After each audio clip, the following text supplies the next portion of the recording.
Hey Redditors, settle down, get comfy, because this is about to be a long ride. I found out my wife had been cheating on me for about 4 years, and even went as far as to leave our son in the hospital just so she could go have fun with her affair partner. My world and everything I had believed in came crashing down. Of course, I couldn't let it go, so I decided to ruin her life and make her regret ever cheating. I am 33M, and my wife Nina is 32F. We've been married for 12 years, so a long time. We have two kids, Star, who is 12F, and Neo, who is 6M. My wife and I met at her cousin's wedding when she was 19 and I was 20. It was love at first sight. You know that feeling you get when you meet someone for the first time and you just know that you're going to spend the rest of your life with that person? Yes, that was what I felt when I saw Nina, even though we were really young and we got married a year later after she got pregnant with our daughter Star. I always knew I was going to marry Nina, so when she said she was pregnant, I didn't mind. In fact, I was happy. Becoming a father is one of the biggest joys I ever experienced. My parents, on the other hand, weren't happy, and they thought that she had baby trapped me. I didn't listen to my parents and brush them off, because I knew my parents as proud, upper class people. I say upper class because that's what my parents like to call themselves. LOL. I come from generational wealth, and Nina does not. So my parents believed that if I were ever to get married, I would get married to someone from an upper class family. My parents also believed that Nina had baby trapped me because I had told them Nina and I were really surprised when she had gotten pregnant. She had an IUD, but we brushed it off because we knew that an IUD wasn't 100% guaranteed. My parents, on the other hand, were adamant about the fact that she had baby trapped me. They believed she was after the money, and I laughed it off and called them crazy. I'm an only child, and so I stand to inherit everything. Looking back now, I realize my parents were right, and if I could turn back the hands of the clock, I would have listened to them. My parents, though, refused to have anything to do with the wedding unless Nina sent a prenup to avoid arguments in case. It was not a big deal, and she willing signed. We had a destination wedding because it had always been Nina's dream. I was more of a low-key person. There's this nonchalance that comes with being born in wealth, I guess. I had gotten used to it, and it no longer turned my head. Life had been that way right from the day I was born, so why would it freak me now? Nina, on the other hand, came from a poor home, so she wasn't really used to it. She wanted a big wedding, and that was what we had. I didn't really care as long as she was happy, and so I went ahead with whatever she wanted. My parents paid for the wedding because Nina and I couldn't afford it, as we were both still students.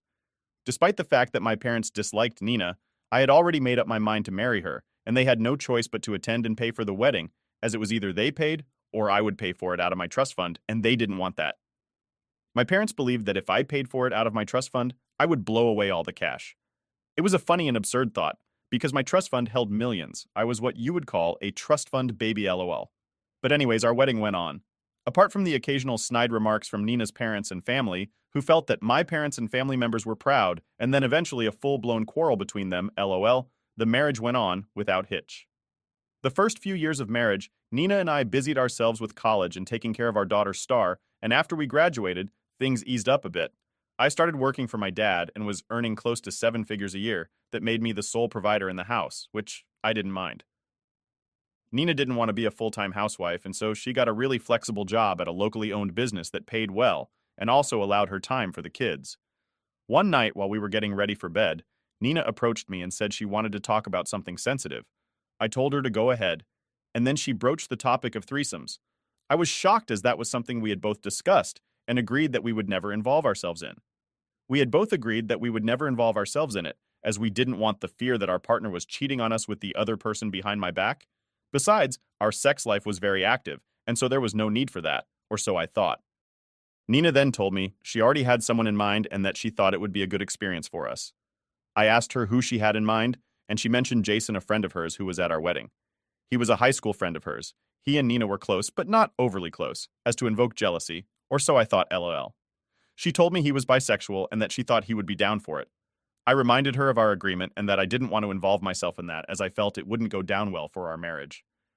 I noticed that she was very sad about my refusal, but I didn't think too much of it.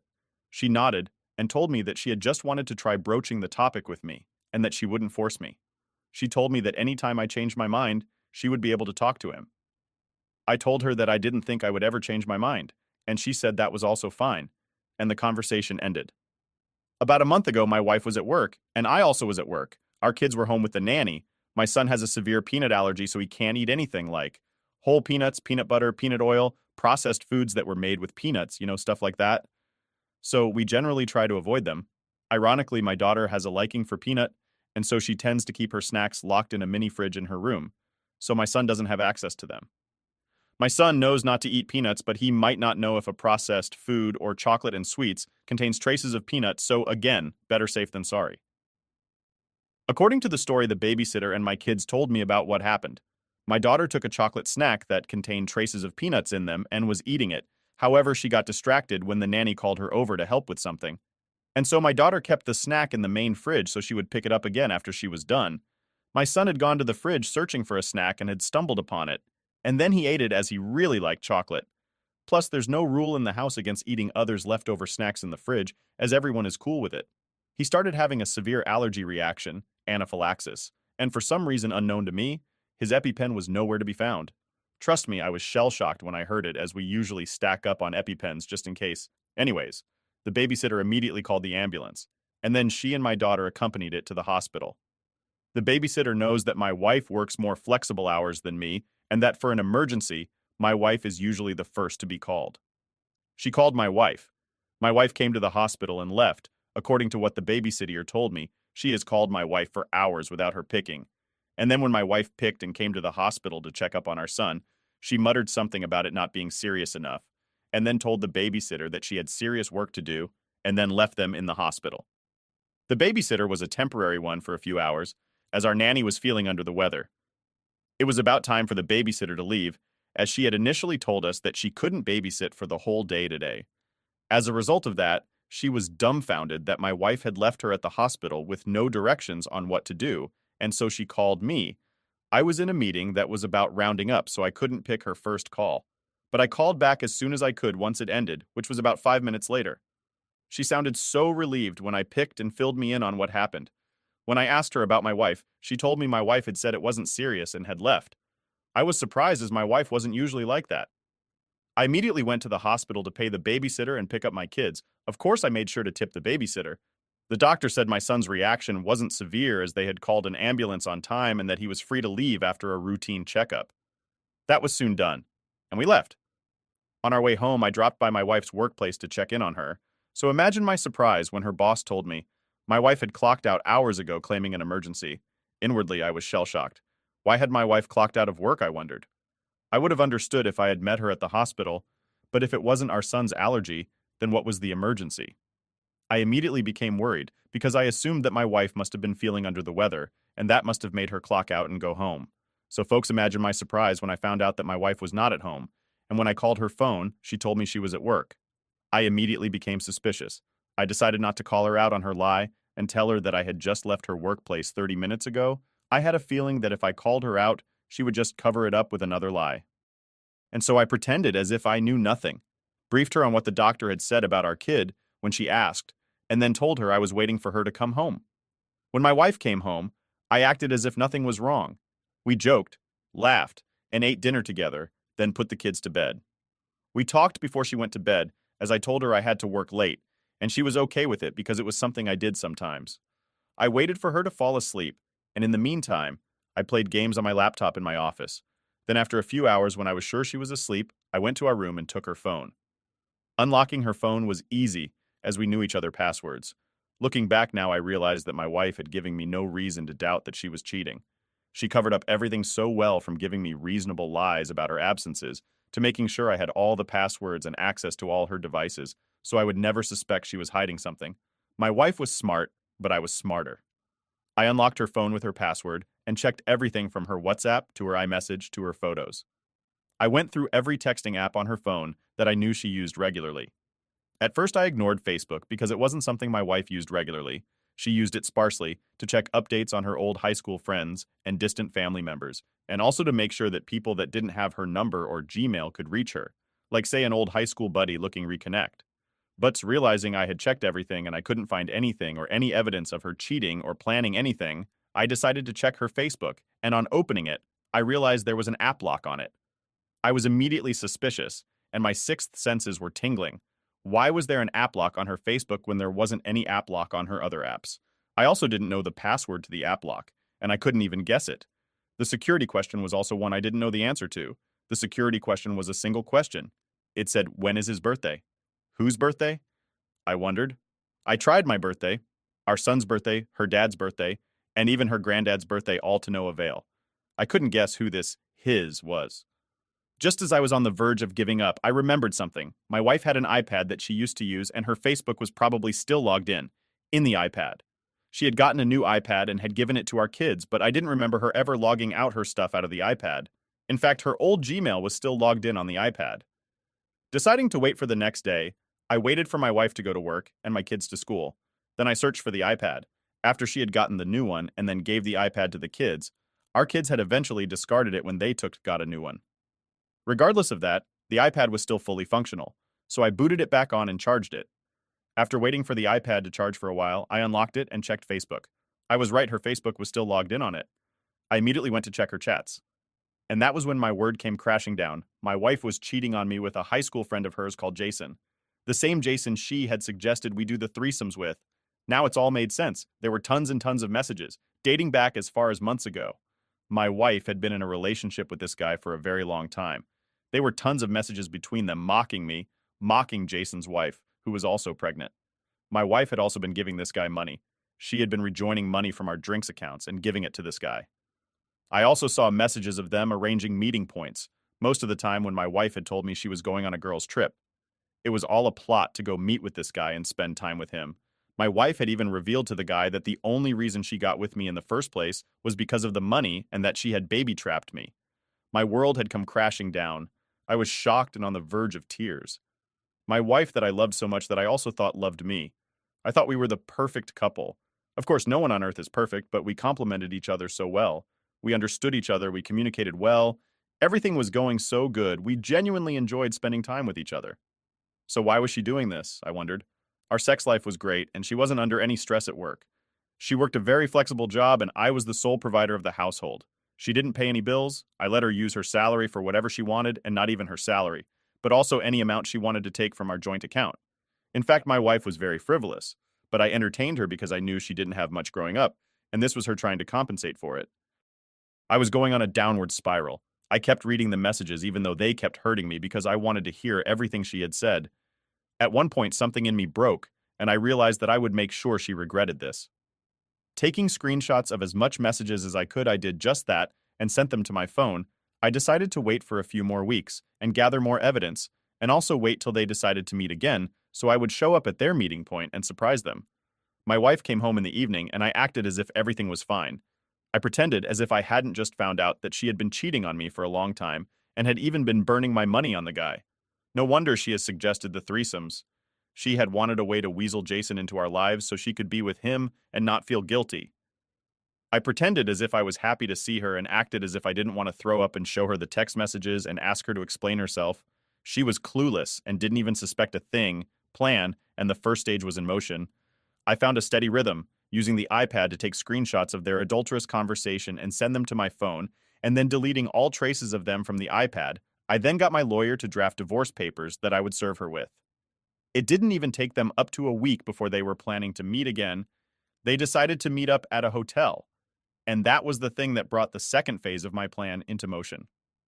Up until that time, I had taken a few weeks off work by telling my dad I had a family emergency. I hadn't specifically told him what had happened because I knew my father would laugh in my face and read me the I was right act. He would reiterate that multiple times, and I knew that he would always bring it up in the future. I, however, didn't tell Nina about the weeks I had taken off of work. I faked a cold in the morning and told her I would stay home and rest and work for home when I felt better. The kids were off to school too. I stayed at home and monitored their conversation through the iPad and took screenshots up until when Nina arrived at the hotel before him and booked the hotel room. She then told him the hotel room's number she was in, so he would head up to meet her without even asking at the front desk. I took more screenshots of the conversation and kept the iPad in my office. I then went to my printer and printed out a lot of the screenshots on physical paper and photocopied a lot of copies. I kept some in a huge brown envelope and held some in my hands. I drove to the hotel and headed up to the hotel room. I didn't even need to ask them at the front desk because I already knew the room number from their conversation on Facebook. I got to the room and then knocked on the door. Jason answered from inside, asking who it was, and I told him it was room service. He said he hadn't ordered Doom service, and I told him it was complimentary room service. I guess he must have decided that there was no harm in answering because he came up to the door to answer. The shock on his face was worth recording. He was shirtless, and all he had on was a towel. On seeing me, his jaw has dropped wide open, almost comically LOL. I heard my wife's voice asking him what was wrong, and so I pushed him to the side softly so my wife would see it was me. She was lying on the bed and was only covering herself with the duvet. She was obviously naked under. When she saw me, she almost turned to stone. One would have thought I was Medusa with the way she froze LOL. I noticed I was on the verge of a breakdown, and so I threw the printouts of their conversations that I had held in my hand at them and left. I left in such a hurry that my wife didn't even regain her senses enough to chase after me. Before she could do that, I was already almost out of the hotel. I headed down to my car and cried for a solid 30 minutes. I'd had a few days to prepare for this, but nothing could ever truly prepare you to see this. I had thought I was over the grief and betrayal, but just seeing it physically broke me. I felt invalid and not enough. I inwardly resolved to make my wife and Jason's life a living hell. I drove home, and the moment I got home, I called my parents and asked them if they would be able to babysit the kids in such short notice because they didn't live far from the kids' school. I explained everything that has happened to them, but made them promise not to tell anybody now because I wasn't yet ready to tell anybody. My parents were understood and accepted to babysit. They understood that I must be going through a lot emotionally now. My dad even pipped in that he would gloat about how he was right, but only after I had grieved and gotten over the hurt. I immediately packed enough clothes and stuff to last the kids for a few weeks and called the driver to come pick them up. My kids didn't follow the school bus, and they were picked up every day by our driver. I gave the luggages to the driver and instructed him to pick up the kids from school once they closed and drop them at my parents' house. I knew that that wasn't really cool, as my kids would be very confused, but I resolved that I just needed to get through this week, and I would go get them the next week and explain everything to them in a way they would understand. In a few hours, Nina came home crying and begging and pulling out the waterworks. She was begging me, saying that we would get through this together. To which I told her she was delusional. I told her I wanted her out of the house, but not before I went upstairs and got the divorce papers. I sat her down and told her we could do this two ways. One, we could go to court and fight it out, or two, she could sign the divorce papers and all would be well. If she chose the first option, I would make sure I exposed her and Jason to everybody, including Jason's wife, and even Jason's boss and my wife's boss. I would also make sure I tell every single family member of each of our families. But if she chose the second option, I would not tell anybody, and if anybody asked me why we divorced, I would simply tell them that we had grown apart. She was shocked. She said she didn't want divorce at all, and wanted us to talk it out. But I told her that was out of the table, and that that wasn't happening even if a miracle occurred. She must have realized that I was serious because she told me to tell her the terms of the second option. She knew she would be in serious trouble if I told anybody. I smiled. The terms were simple. I would get child custody, and if she were to get visitation rights, it would be supervised visit. I was pretty sure supervised visits would not hold in court because she was not a criminal at all and did not face any danger to the kids. But I was still willing to try. If supervised visits didn't hold, then she could get weekends. She would get no alimony or anything from me. We already had a prenup in place, so I wasn't really worried about how properties were going to be shared. I inwardly thanked my parents for the first time ever for insisting on a prenup. She was in tears. She spent the next 5 minutes trying to convince me, saying it was a mistake.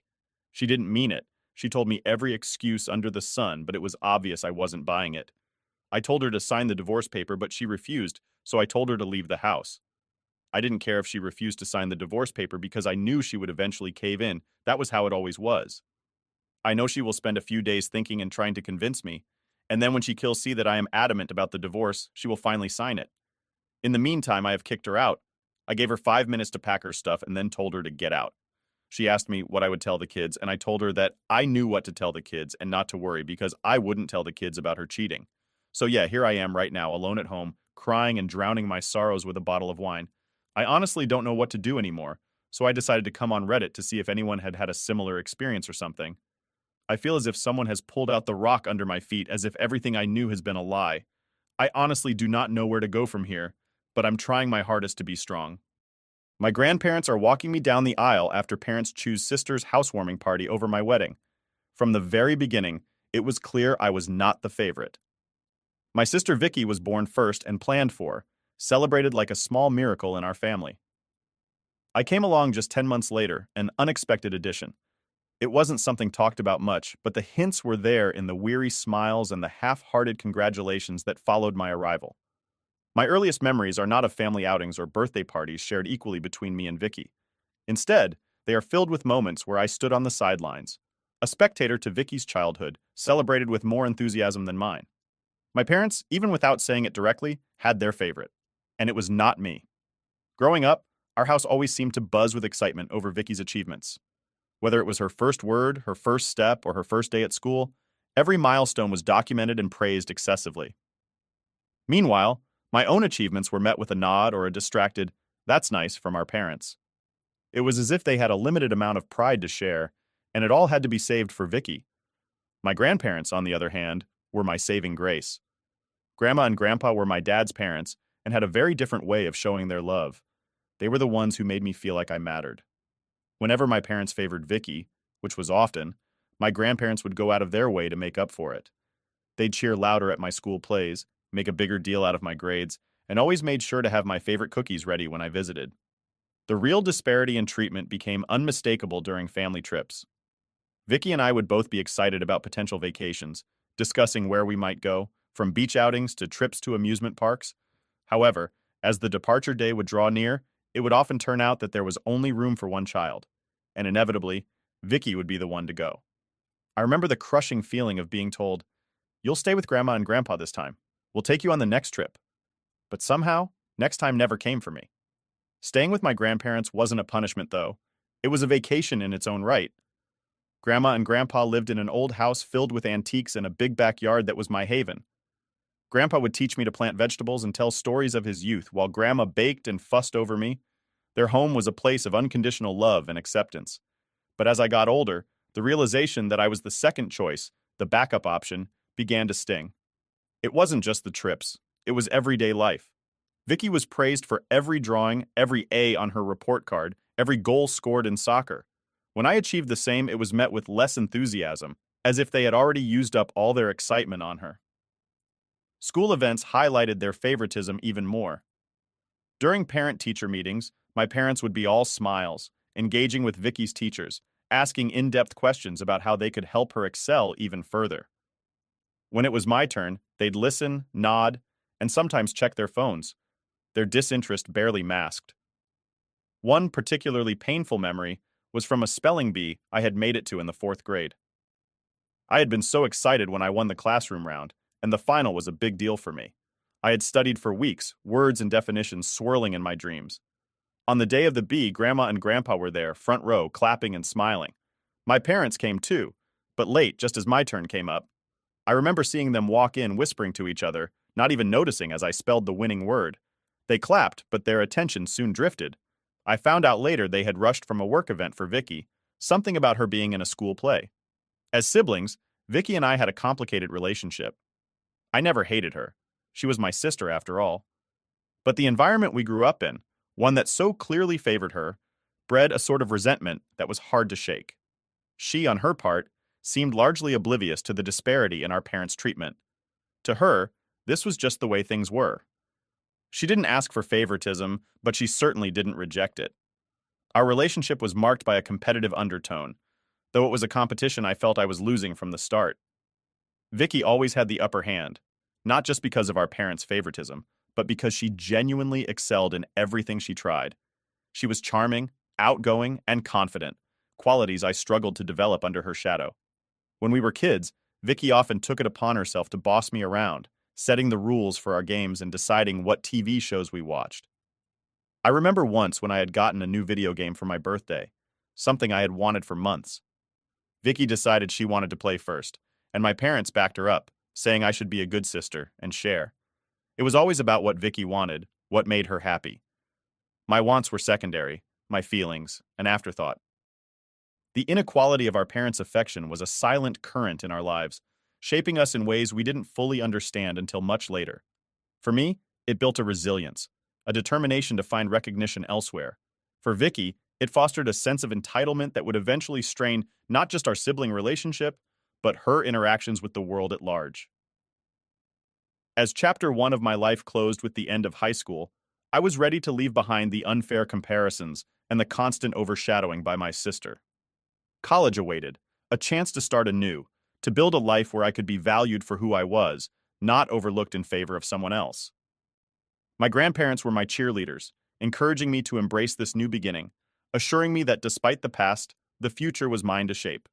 And I believed them, ready to prove to myself, if no one else, that I was more than just the unfavored child. As we entered our teenage years, the dynamics only intensified. Vicky became more aware of her status in the family and started wielding it like a tool. She would drop hints about wanting something, knowing our parents would rush to provide. I learned to stay quiet, to keep my desires small, to avoid disappointment. I grew into someone cautious, a little withdrawn, protective of my feelings, because I knew outside my grandparents' home they were often brushed aside. During middle school, Vicky's circle of friends expanded rapidly. She was the kind of girl everyone seemed to gravitate towards, charismatic, bubbly, and always at the center of social gatherings.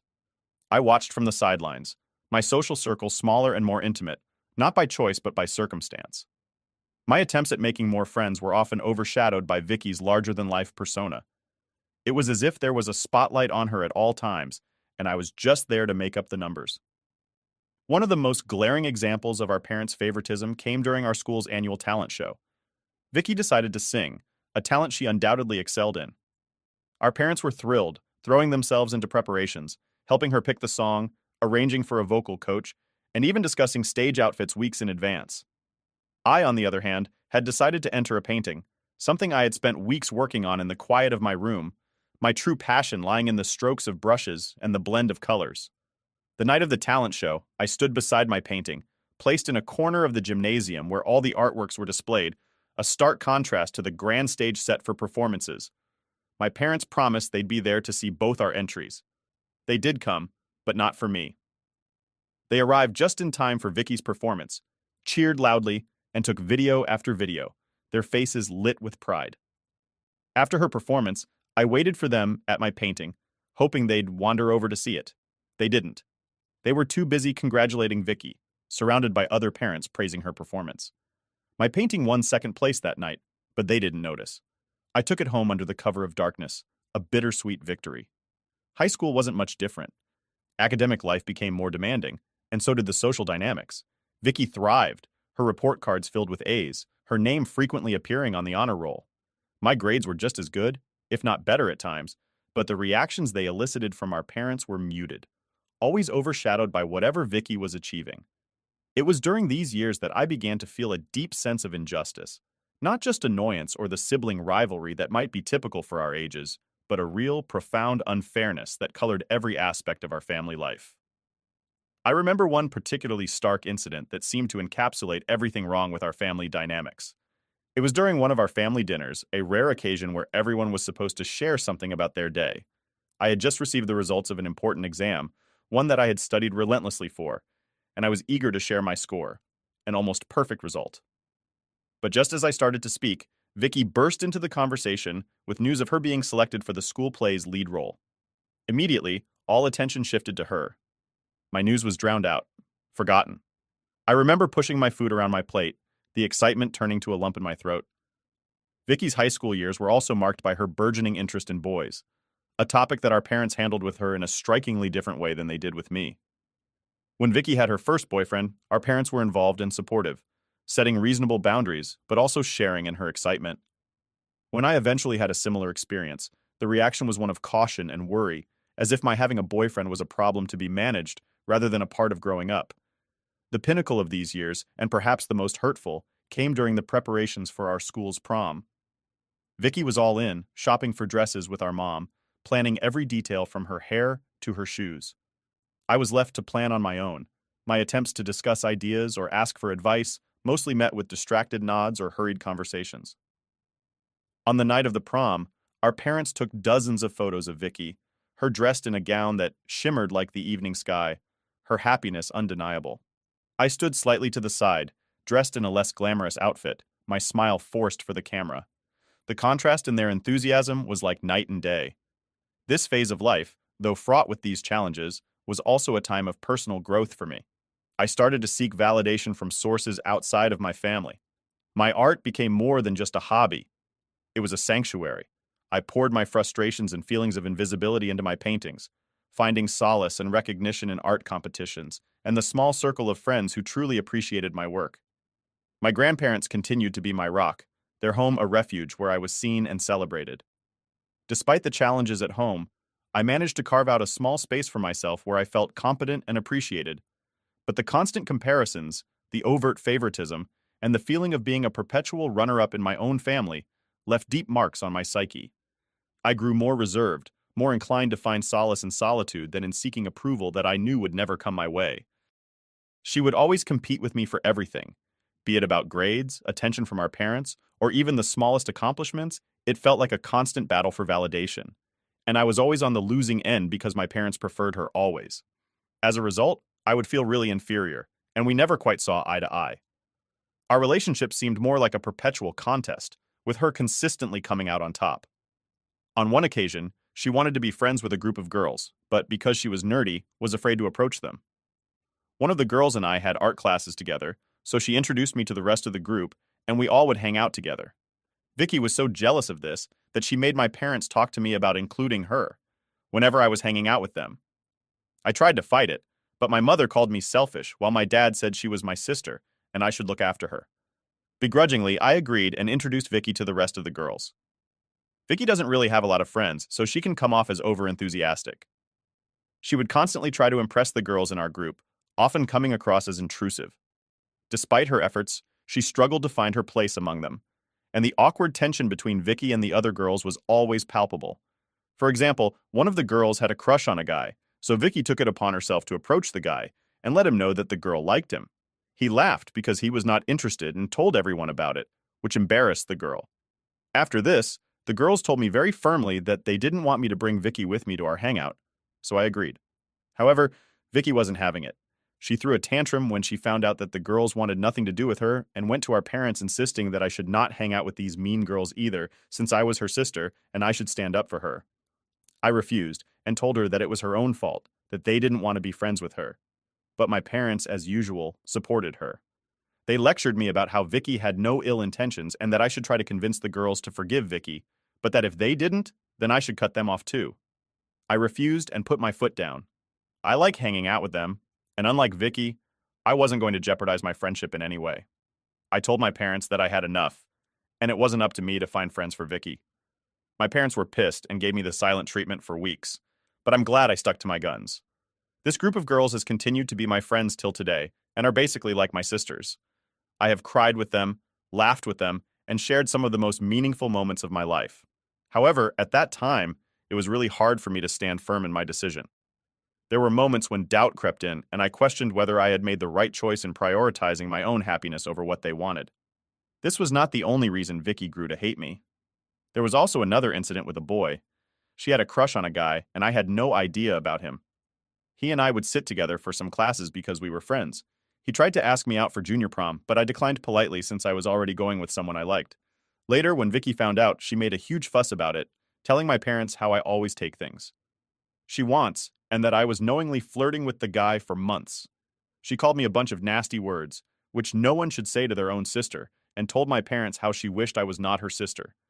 My mother sided with her, telling me how it was wrong of me and that as a sister, I should respect girl code.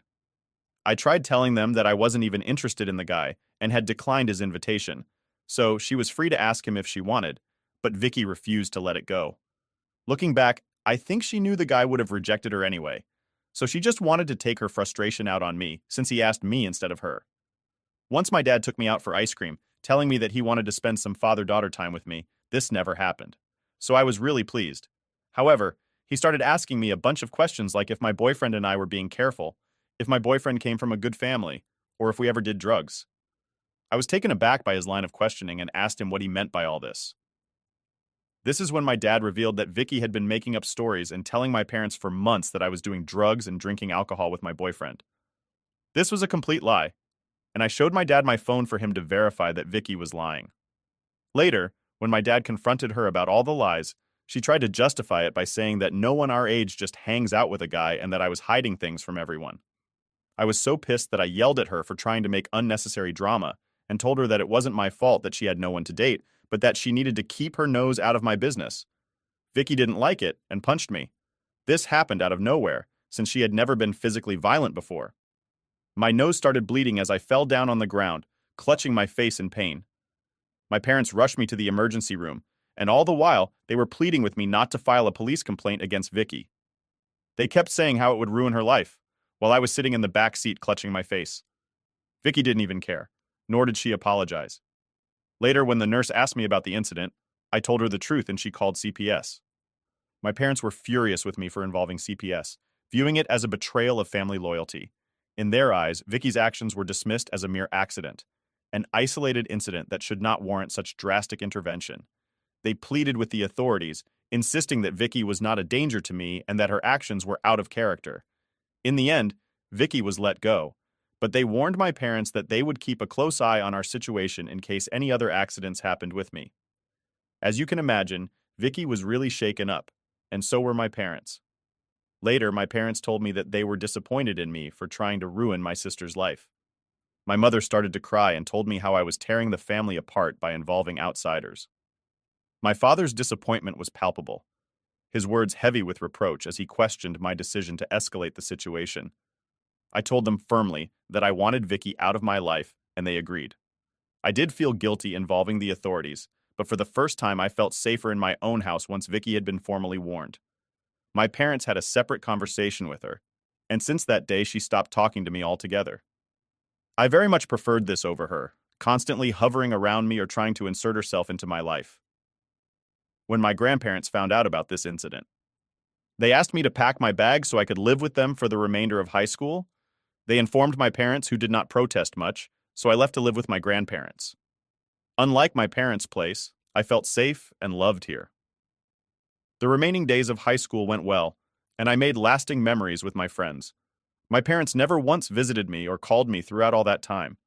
I knew they were happy with their beloved daughter, so I never tried to contact them, even though it hurt me that they could so easily discard me like I was nothing. When I was graduating high school, my parents only showed up to cheer for Vicky.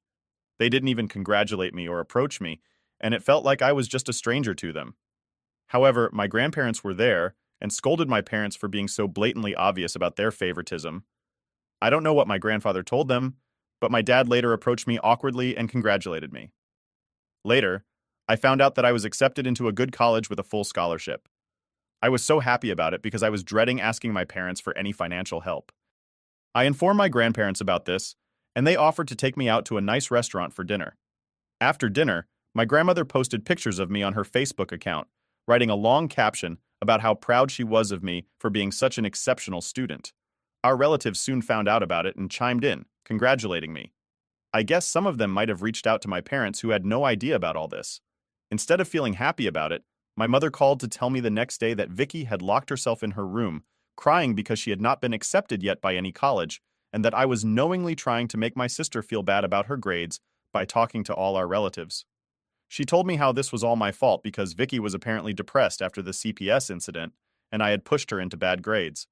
I was so unbelievably heartbroken that my own mother could blame me for such a thing that it was the last time I ever talked with her for a very long time. My grandparents helped me move into my college dorm due to my high school boyfriend's college being far away from me. We had broken up. I went into college single and ready to embrace the next chapter of my life with newfound independence and determination. The breakup had been difficult, but I was excited to meet new people. This is where I met Rob. He and I were both freshmen, and we both spent half of our days in the library. Rob was unlike anyone I had ever met before. His quiet demeanor and studious nature mirrored my own, and we quickly found common ground in our shared love for academia. As the weeks turned into months, our friendship blossomed into something deeper, and I realized that I had developed feelings for Rob that went beyond mere friendship. Being an extrovert, I was quite upfront about my feelings for Rob, and I was surprised to know that he felt the same way. We started going out and have been going 8 years strong. My grandparents have met Rob, and they absolutely adore him. I have met Rob's parents, who literally treat me like their own daughter. On occasions, Rob's mother has even confessed to me how she had always wanted a daughter. So she is glad that Rob met a wonderful person like me. To be honest, this is the first time I've been surrounded by family members who like me and don't actually resent me. I have told Rob stories of my childhood growing up, and he listens to me with empathy and understanding throughout these last 8 years. My parents have hardly contacted me except to send me an occasional birthday text if they remembered, but that is it. Recently, Rob and I got engaged. He proposed to me while we were trekking to our usual spot to watch the sunrise, and it was a dreamy proposal. It was so sweet. how nervous he was to pop the question to me. And I had no doubts in my mind when I accepted the proposal. I posted pictures of my engagement on my Instagram and also informed my grandparents about this. They were so happy for me and congratulated us on our future. I guess the news must have spread because my parents called me out of the blue to congratulate me as well. I thought it was just a casual conversation since we had not talked for years. They asked me about my life, my job, and my apartment before my dad asked straightforwardly if he could walk me down the aisle. I was taken aback by the sudden question, since just a few moments ago he didn't even have an idea about which company I worked for. I told him that I had not thought about it yet, and my dad told me how it would be embarrassing if I didn't ask him, and others would question us about it. So it's better if he walked me down the aisle. I scoffed and told my parents that I didn't even know if I was going to be inviting them to my wedding since we had not been in contact. This pissed my parents off. My mother started to tell me how disappointed she was by my response, emphasizing the importance of family and tradition. She went on to tell me how they would always be my parents no matter what, and that I should let bygones be bygones. Part of me was tempted to listen to my parents and accept my dad's offer because I did want our relationship to be mended.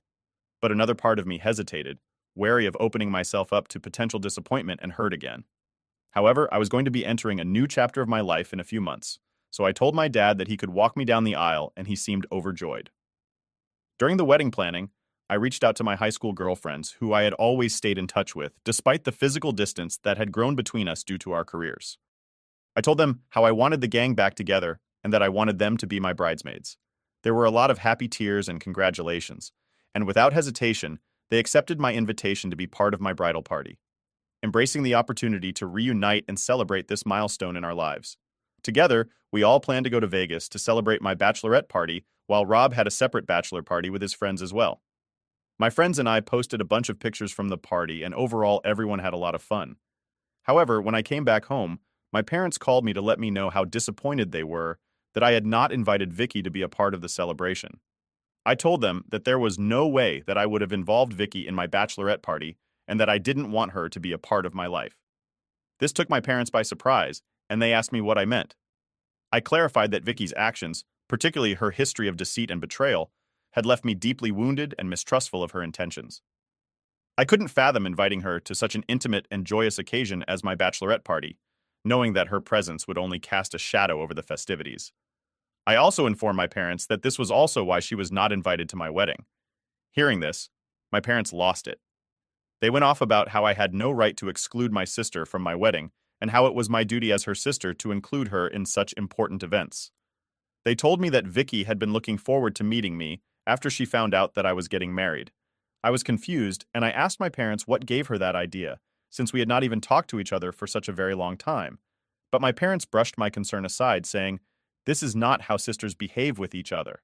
I understand where you're coming from," I told them. "But you have to understand that my relationship with Vicky is complicated. After everything that's happened, I just don't feel comfortable having her be a part of my wedding. She has not even once apologized to me for everything she put me through." However, my parents, as usual, ignored my words. My mother kept saying how she wanted what was best for the family, and that inviting Vicky wasn't a big deal anyway. My dad insisted that our relatives would talk about why my sister wasn't invited, and this would cast a negative light on my wedding. However, I knew better than to yield to their demands, so I did not relent. I told them that I was okay with people talking behind my back and questioning my character, as long as I was surrounded by people I liked and trusted. During my wedding, my mother then asked if my fiancé would be okay with this, and went on to tell me how my in-laws were going to judge me for being so unbelievably cruel as to exclude my own sister from my wedding. I laughed and informed my parents that my fiancé and in-laws knew about my family dynamics, and none of them would even care if Vicky was present or not. They urged me to reconsider, emphasizing the importance of family unity and forgiveness, but I remained steadfast in my resolve, unwilling to compromise my own sense of well-being for the sake of appeasing others. In the end, we agreed to disagree, each of us holding on to our own perspectives, and my parents told me how they needed to think things over. We ended our conversation there. I did inform my grandparents about this, as I felt a bit guilty for standing up to my parents, and they completely had my back. My grandparents told me that I should not force myself to invite anyone I didn't want there, and that my parents were, as usual, trying to guilt-trip me. Since this conversation, I've been feeling a bit better about my decision, and got distracted with my wedding planning, since my wedding is fast approaching. Last week, my dad called me to let me know that he had thought long and hard and that he and mom would no longer be attending the wedding, before I could even react. He went on to say that this also meant that he would not be walking me down the aisle. I asked him if there was a specific reason why, and he informed me that Vicky was going to be moving to a new place soon, which my parents had helped her find. And since I was going to be excluding her from the wedding, she had decided to host a housewarming party that same day. So they would be attending that instead of my wedding. I felt a mix of shock and disbelief wash over me as I processed my father's words. The realization that my own sister's house party took precedence over my wedding was a bitter pill to swallow, exacerbating the sense of hurt and betrayal that I had always felt for years. I simply told him that I understood and hung up the call. Although I tried to act brave in front of my dad, deep down, the pain of rejection cut deeper than words could express.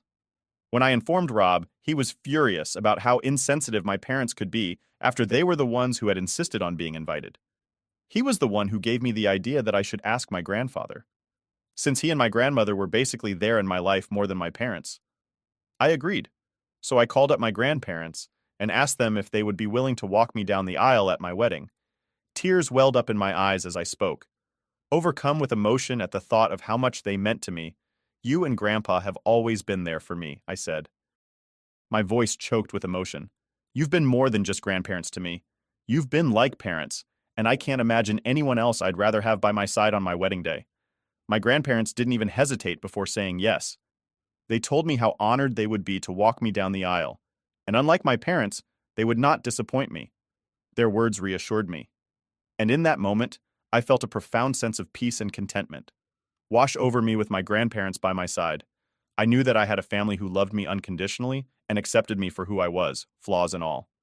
I also talked to my in-laws about this, and Rob's parents assured me that they did not care if my parents didn't attend, and that regardless of their attendance, they were delighted to witness and support our union.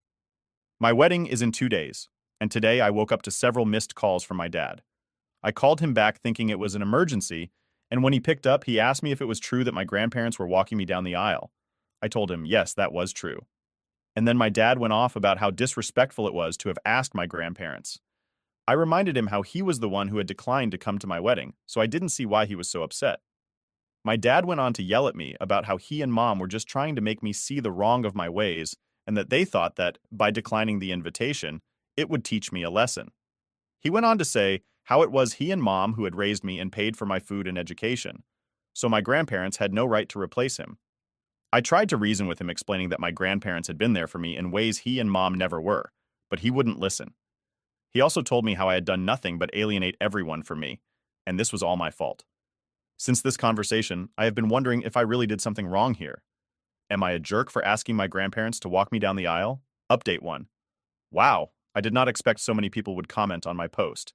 I have seen a lot of advice and suggestions on how I should approach this situation. I do agree that I need to cut off my parents permanently because their constant back and forth is exhausting and is starting to affect my mental health. I don't want them in my life when they have consistently shown me that Vicky is always their first priority. My parents are indeed selfish, and I have known that for a long time. However, how can a child just stop loving his or her parents? It's a much easier thing to say, but it's very difficult to actually do it. However, for my mental peace, I have no choice but to do this, so I can enjoy my wedding tomorrow. Update 2. Sorry for the lack of updates this past month, but I have been quite busy since my wedding. First of all, yes, my wedding went quite well with my grandparents by my side as I walked down the aisle. Despite the absence of my parents, I felt a deep sense of joy as I exchanged vows with Rob, committing to spend the rest of our lives together. My girlfriends and I danced the night away, and I can't begin to describe how important it is to stay in touch with your childhood friends no matter what, because sometimes they are your chosen family. During the reception, I did feel a twinge of sadness at the realization that my parents were not there to share in this special moment, especially as I watched Rob's parents and cousins giving speeches to him. However, I took solace in the knowledge that I had made the right decision for myself, prioritizing my own well-being and happiness. Some of my girlfriends did give speeches, sharing memories of our experiences and the bond that had carried us through both good times and bad. In the days following the wedding, Rob and I went on our honeymoon, which his parents had paid for as a wedding gift. I spent all my days just lazing around and enjoying myself with my husband. I feel so giddy every time I look at Rob and realize that he is married to me now. As I had mentioned earlier, I did cut off my parents by blocking them from everywhere. I didn't bother sending them an explanation because, frankly, They don't even deserve one. I have no idea whether Vicky actually had a housewarming the day, or it was just an excuse for my parents not to attend my wedding, but at this point, I don't care. I wish nothing but the best for them and their beloved daughter. Update 3. So I was not going to update anything further since my last update, but something unexpected happened, and I thought you all deserved to know. I haven't checked my email in the past month because I was busy with my wedding and honeymoon, but today, as I was sorting through the emails, I found an email from Vicky. I don't even know how she found out my email address, and I was completely taken aback. I hesitated over whether to open her mail or simply delete it unread, but curiosity got the better of me, so I clicked on the email. Inside was a lengthy message from Vicky expressing her regret over our strained relationship and her desire to reconcile. She acknowledged the mistakes she had made in the past, admitting that she had been selfish and immature. Vicky apologized for the pain she had caused me over the years and expressed a genuine desire to make amends. She went on to write how she feels happy for me now that I am married and that she wishes me nothing but the best. She ended the email pleading that I should not punish my parents by cutting them off and that they missed me. Reading her words, I felt a mix of emotions, surprise, and skepticism. Part of me wants to believe that Vicky has truly changed, that she is sincere in her apology and willing to work towards repairing our relationship. But another part of me remains guarded because this seems too good to be true. However, regardless of what she has written, I know for sure my parents don't miss me because if they did, they would not have treated me this way all these years. I thought about sending a reply back to her, but then I decided against it. After all, forgiveness isn't something to be rushed. It is a process that requires time and reflection.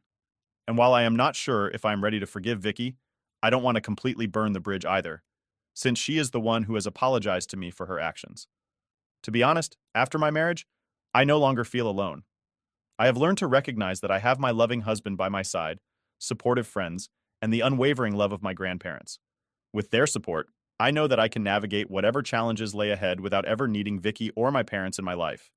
I have also looked into it and have found a good therapist with whom I have booked my first appointment. I have taken this step so I can address and resolve any wounds from my past and heal from them. David Carter stepped into the office lobby with a calm confidence, his tailored suit catching the glow of the morning light. What should have been an ordinary day took an extraordinary turn when the secretary, Sophie, locked eyes with him and tightened her grip on the phone, her expression shifting from polite to piercing suspicion. Her decision was instant. Without a second thought, she leaned toward the security guard and whispered, "We've got a situation here." This is the kind of story that cuts deep, brought to you by Real Life Stories New, where moments of truth redefine how we see the world. For David, a man who had built this company from the ground up, the cold skepticism in Sophie's voice wasn't just an insult, it was a gut-wrenching reminder of the prejudice he had battled his entire life. "Who are you, and how did you get in here?" Sophie demanded, her words laced with disbelief. David calmly introduced himself as the owner, but her eyes only narrowed further, her doubt transforming into a hardened resolve to prove him wrong. When the security guard moved to block his path, shoving him toward the exit, David's hands clenched tightly at his sides, not in fear, but in restraint. He could have raised his voice, called for a manager, or revealed his identity with force, but he chose a different path. In that moment, the humiliation burned hot, but the resolve in his heart burned hotter. The office staff watched in stunned silence, some curious, others complicit, as this showdown unfolded. What happened next, a revelation that would shake the entire office, left Sophie and the guard scrambling for words and shattered their illusions about who David Carter really was. Stay with us as Real Life Stories New uncovers this powerful moment of reckoning, where one man's quiet strength exposes the deep-rooted biases hiding in plain sight. David Carter stood tall, his calm demeanor masking the storm brewing inside him. He had faced challenges before, but there was something uniquely painful about being questioned in a place he had built from scratch. Sophie's piercing glare followed him as he approached her desk, her polished demeanor giving way to an air of rigid authority. "Excuse me, I'm David Carter," he began, his voice even but firm. "I'm here for a meeting." Her fingers paused mid-type, and she looked up slowly, her brows furrowing. "I don't see your name on the list," she replied curtly, her tone sharp enough to cut through the tension hanging in the room. Her disbelief wasn't subtle, it was written all over her face, as if his presence was a challenge to the order of her world. David's chest tightened, but he refused to let frustration surface. "I don't need to be on a list," he said evenly. "I'm the owner of this company." For a moment, silence stretched between them, and David thought he saw a flicker of doubt in her eyes. But then she laughed, a cold, dismissive sound that echoed in the quiet office. "The owner?" she repeated, her voice laced with mockery. "You can't expect me to believe that." Her words stung, but David held his ground. "Check my ID," he said, extending it toward her. Sophie didn't even glance at it. Instead, she leaned back in her chair, her gaze flickering to the security guard stationed nearby. A silent command passed between them, and the guard stepped forward, his bulk casting a shadow over David. "Let me see that," the guard growled, snatching the ID from David's hand. He examined it briefly before handing it back with a sneer. "This doesn't prove anything," he muttered. "You need to leave." David took a step back, his heart pounding. "You're making a mistake," he said, his voice steady but firm. "This is my company. I don't need your permission to be here." But Sophie wasn't listening. She stood abruptly, her chair scraping against the floor. "If you don't leave now," she warned, "I'll call the police. And don't think a fake ID will save you." The accusation was a slap to the face, but David's composure didn't waver. He squared his shoulders, meeting her gaze head-on. "Is this how you treat all visitors?" he asked, his tone cutting through her confidence. "Or just the ones who look like me?" Her jaw tightened, but she didn't answer. Instead, she gestured toward the guard, who grabbed David's arm roughly. "Let's go," the guard barked, his voice full of hostility. The shove was hard enough to make David stumble, but he quickly regained his footing. His fists clenched at his sides, the temptation to retaliate flashing briefly in his mind. But he knew that giving in to anger wouldn't change anything. He looked around the room, his eyes scanning the faces of the office staff. Some avoided his gaze, while others stared, their expressions ranging from smug amusement to unease. Not a single person spoke up. David felt the weight of their silence pressing down on him, but he refused to let it crush his resolve. "This isn't just about me," he said, his voice ringing out clearly. "This is about every person you've dismissed because of your own assumptions." At that moment, the sound of footsteps echoed down the hall. Heads turned as a group of managers stepped off the elevator, their faces etched with concern. One of them, a tall man in a crisp suit, hurried forward. "What's going on here?" he demanded, his voice cutting through the tension. Sophie straightened, her confidence seemingly restored. "This man was trying to enter without permission," she said, her tone dismissive. "He claims he's the owner." The manager's eyes shifted to David, and in an instant, his expression changed. "Mr. Carter?" he asked, his voice faltering. "Is it really you?" David adjusted his jacket, his movements slow and deliberate. "Yes," he replied, his tone calm but heavy with meaning. "It's me." The silence that followed was deafening. Sophie froze, her face draining of color as realization hit. The guard stepped back hastily, his earlier bravado vanishing. Around the room, whispers began to spread, the weight of the truth settling like a heavy fog over the office. The manager stammered an apology, but David barely heard him. His focus was on Sophie, whose confident veneer had crumbled into a mask of regret. For the first time, she seemed truly unsure of herself, her hands trembling slightly as she tried to find the right words. David didn't need to say much. His presence alone had already rewritten the narrative Sophie and the guard had crafted. The moment was a quiet triumph, but the sting of humiliation lingered, a reminder of the prejudice he had just endured. David stood in the center of the room, his presence commanding a silence that felt heavier than words could fill. His gaze swept across the office, taking in the faces of those who had chosen to watch rather than act, their discomfort now visible.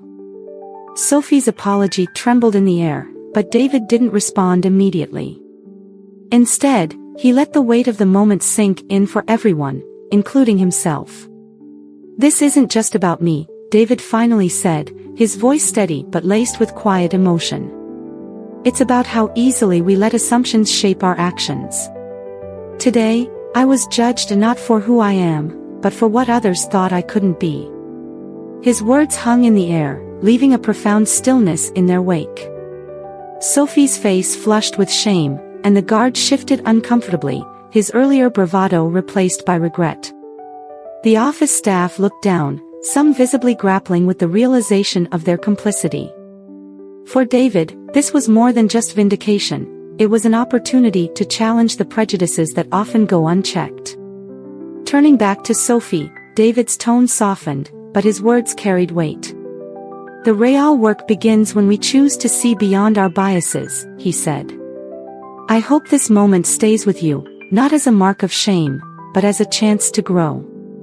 With that, David adjusted his suit and walked away, his stride steady, leaving behind a room filled with reflection and unanswered questions. It wasn't a victory parade, it was a quiet, powerful statement of dignity and grace. This story reminds us that change starts with accountability, and it's up to us to create a world where everyone is seen for their potential, not their appearance. If this message resonated with you, help us spread stories like this by liking, sharing, and subscribing to Real Life Stories New. Let's work together to reach 10,000 subscribers and keep these powerful lessons alive.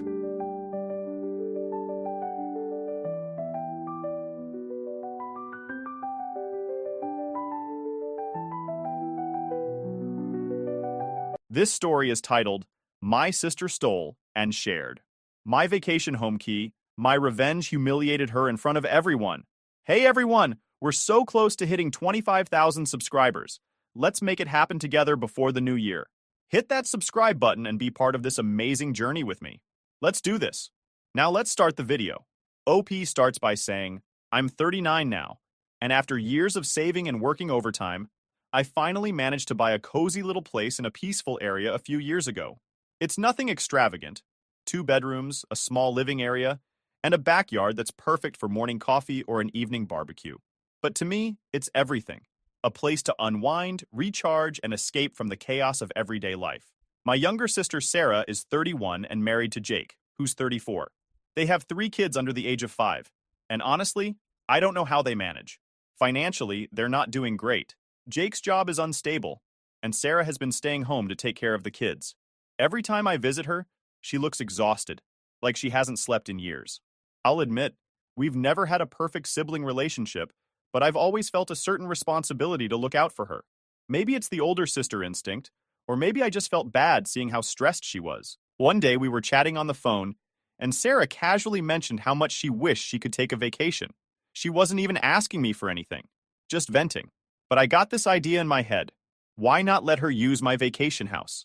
It wasn't being used that week, and I figured it could be a nice break for her and her family. I mean, the house just sits there most of the time when I'm not using it, and it wouldn't cost me anything to let her stay. So, I offered. Sarah, why don't you and Jake take the kids to my vacation house for a few days? I said. It's quiet. The backyard is fenced in for the kids, and you won't have to spend a dime. Just clean up before you leave. At first, she was hesitant. Are you sure? I don't want to intrude or anything, she said, but I could hear the excitement creeping into her voice. Of course I'm sure, I replied. You deserve a break, and the kids will love it there. By the end of the call, she was practically glowing through the phone. She thanked me a dozen times and promised they'd take good care of the place. I handed her the keys the next day, wished her a good trip, and felt pretty good about myself. Helping family feels good, right? The week passed, and they returned from their little vacation looking more relaxed than I'd seen them in years. Sarah thanked me again, and Jake even offered to pay for a tank of gas as a token of appreciation, which I politely declined. When I checked the house later, everything seemed fine. Clean, nothing broken, no red flags. I patted myself on the back for doing something nice and didn't give it another thought. That is, until a few weeks later. I was in the middle of a lazy Saturday morning when I got a call from my aunt, Karen. Now, Karen is the kind of person who's always up for a spontaneous adventure, but she rarely calls me directly. So, when her name popped up on my screen, I answered, curious. Hey, Karen, what's up? I asked. Oh, not much, she said cheerfully. I just wanted to let you know I'm heading to your vacation house today. I can't thank you enough for letting me use it. I froze. Excuse me? Your vacation house, she repeated, like it was the most normal thing in the world. Sarah gave me the keys. She said it was fine, so I figured I'd take a little weekend trip. My heart started pounding. Sarah gave her the keys? I hadn't spoken to my aunt about using the house. Hell, I hadn't even given her the address. How did this happen? Karen, I said, trying to keep my voice calm. When did Sarah give you the keys? Oh, a couple of days ago. She mentioned she made an extra set after their vacation and thought it would be nice for family to have access. Isn't she sweet? Sweet! I wanted to scream. Instead, I muttered something vague about needing to check my calendar and got off the phone as quickly as I could. My head was spinning.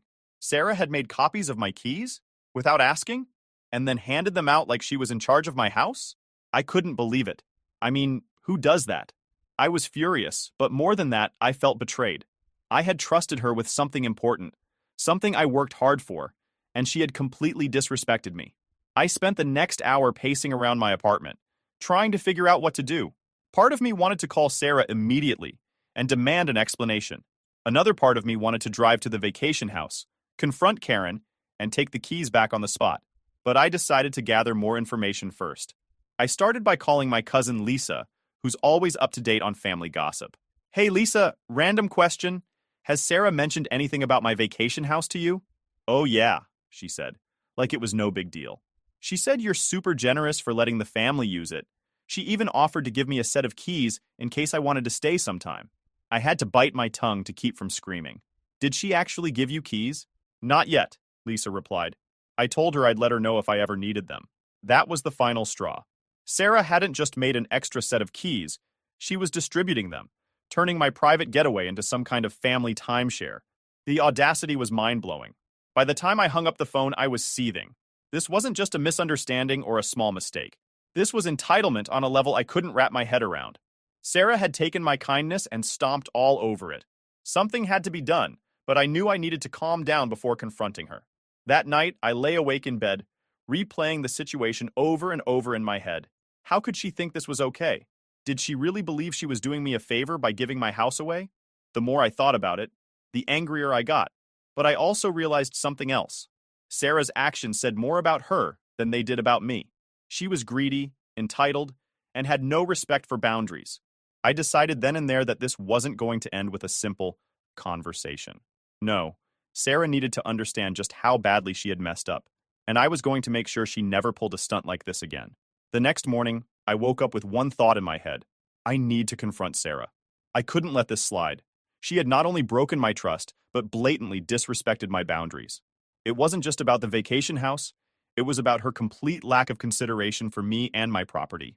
I called her right after breakfast. She picked up on the second ring, cheerful as ever, like she hadn't just turned my house into a family hotel. Hey, big sis, what's up? She said, sounding oblivious. Sarah, I started, keeping my voice steady. We need to talk. Why does Aunt Karen have a key to my vacation house? There was a pause. Then she let out a nervous laugh. Oh, that. Yeah, I gave her a set. I thought it'd be nice for her to have a little getaway. You thought? I snapped, unable to hold back. You made a copy of my keys without asking me and then gave them to someone else? Are you serious right now? Her tone shifted instantly. Whoa, calm down. It's not that big of a deal. It's family. I figured you wouldn't mind. You figured wrong, I shot back. That house is my property, Sarah. You had no right to do that. She sighed dramatically, like I was the unreasonable one. I don't see what the problem is. It's not like we trashed the place. You've barely used it this year anyway. Why not let the family enjoy it? Because it's not a family house, I said, my voice rising. It's mine. I let you use it as a favor, not because you had any claim to it. Well, maybe if you weren't so stingy, this wouldn't be an issue, she snapped back. You act like you're better than everyone else just because you own something nice. That stopped me in my tracks. Stingy? Better than everyone else? I let her use the house for free. And this was how she repaid me? You know what, Sarah? I said, my voice icy. I'm done talking about this right now. But don't think for a second this conversation is over. I hung up before she could say anything else. My hands were shaking as I put my phone down. I couldn't believe the nerve of her. She not only refused to apologize, but doubled down, acting like I was the one in the wrong. It was infuriating. Over the next few days, I started hearing whispers from other family members. Apparently, Sarah had wasted no time telling her side of the story, framing me as the selfish older sister who wouldn't share her fancy house with the family.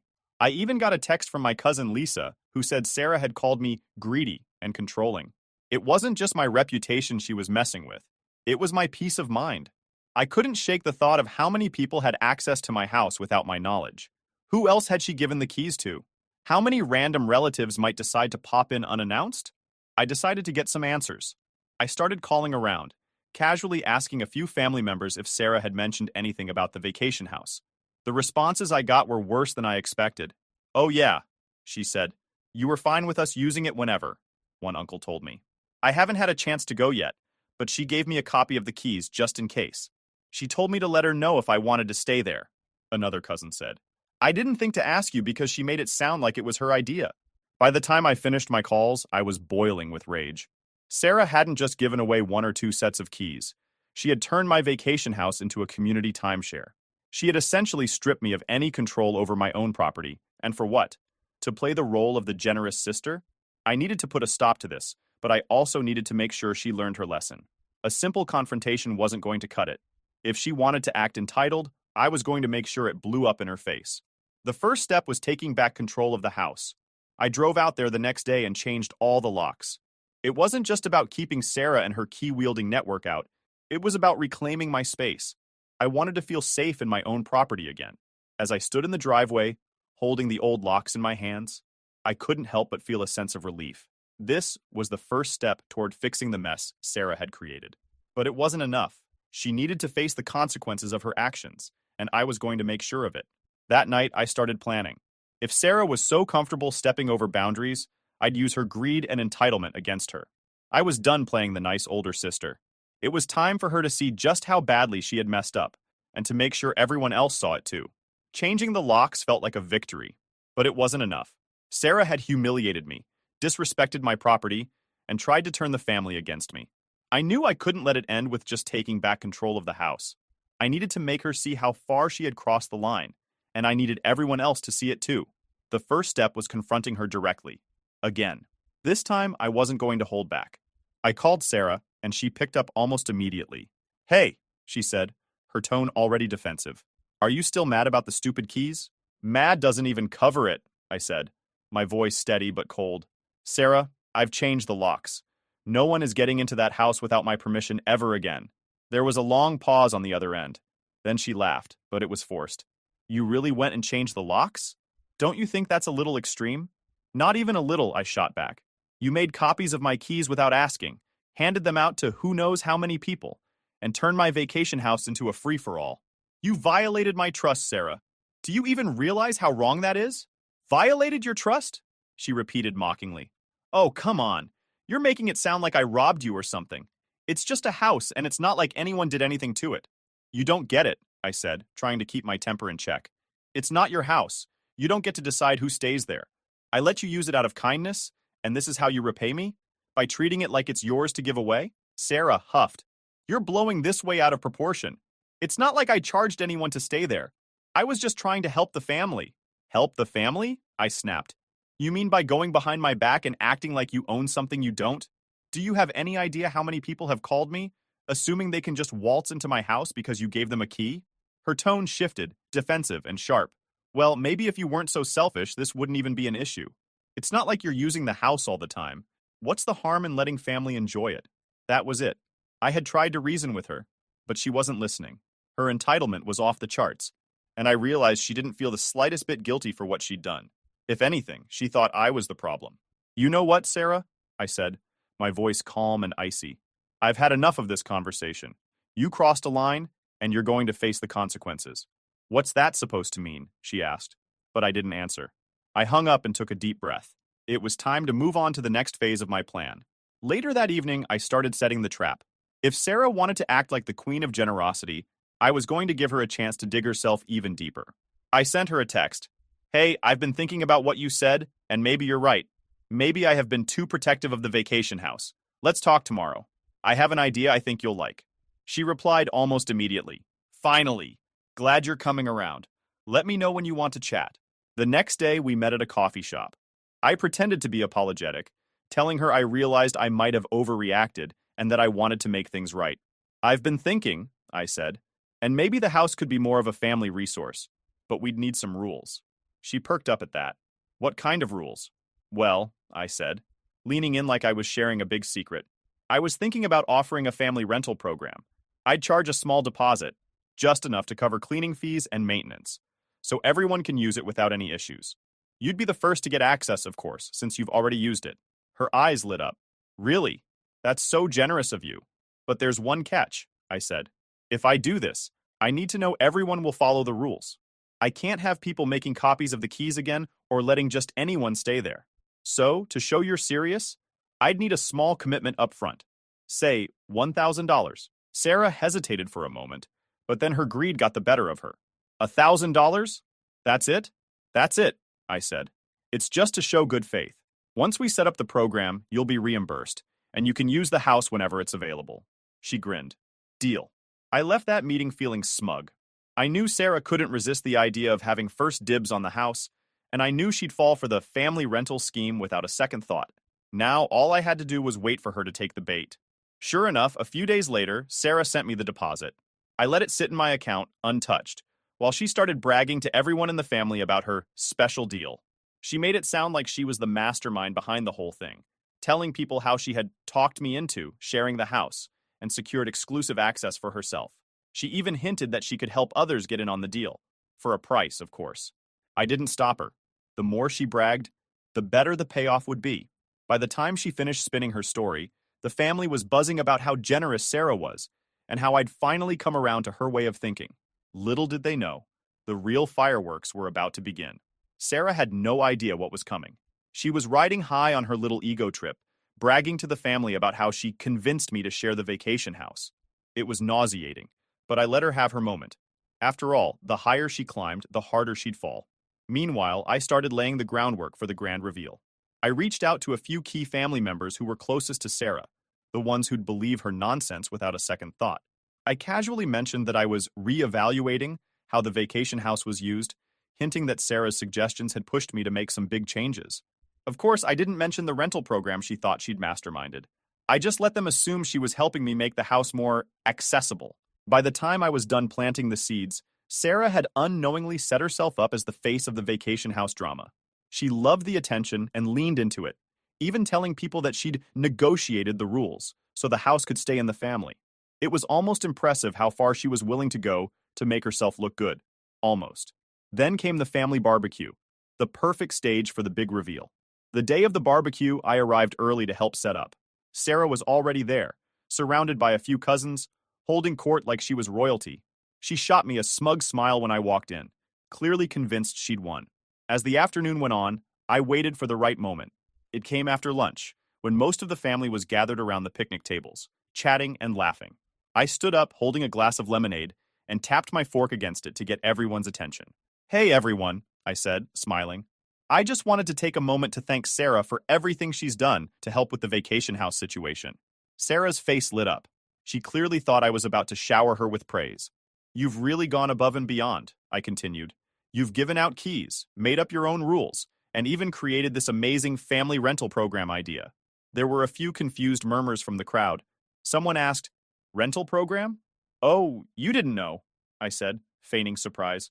Sarah's been telling everyone about how she convinced me to let the family rent the house.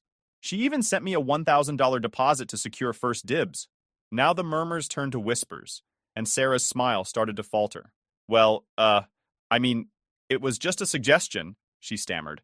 Really? Because it seemed pretty official, I said, pulling out my phone. Here's the deposit she sent me. I held up the payment receipt for everyone to see. Sarah's face turned bright red.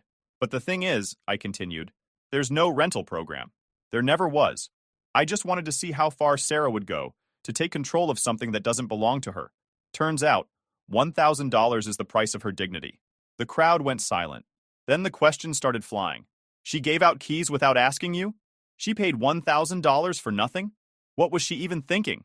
Sarah tried to defend herself, but it was useless. The more she talked, the worse she sounded. I was just trying to help, she insisted. I thought it was a good idea. Help? I said, my voice sharp. You mean by disrespecting my property, turning the family against me, and acting like you're in charge? That's not helping, Sarah. That's entitlement. By now, she was practically shrinking in her seat. But I wasn't done.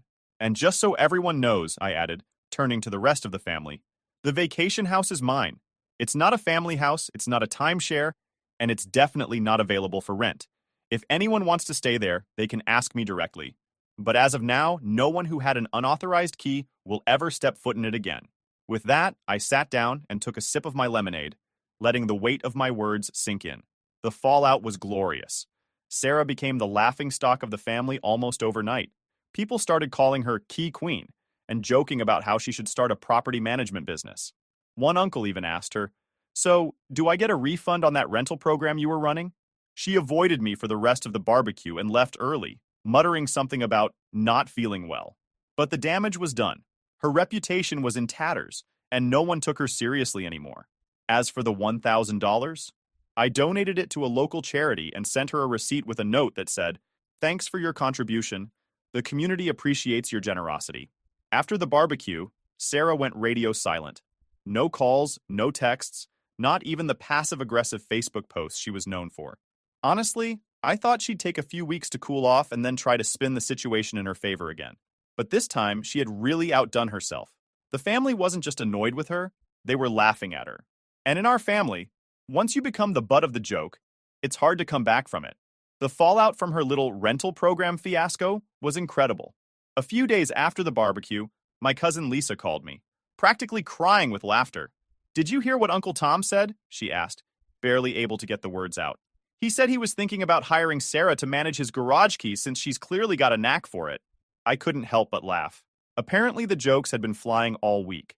Every family group chat had turned into a roast session, with Sarah as the main course. Someone even made a meme of her holding a giant key, captioned, "When you can't afford property, just take over someone else's." It didn't take long for Sarah to catch wind of it.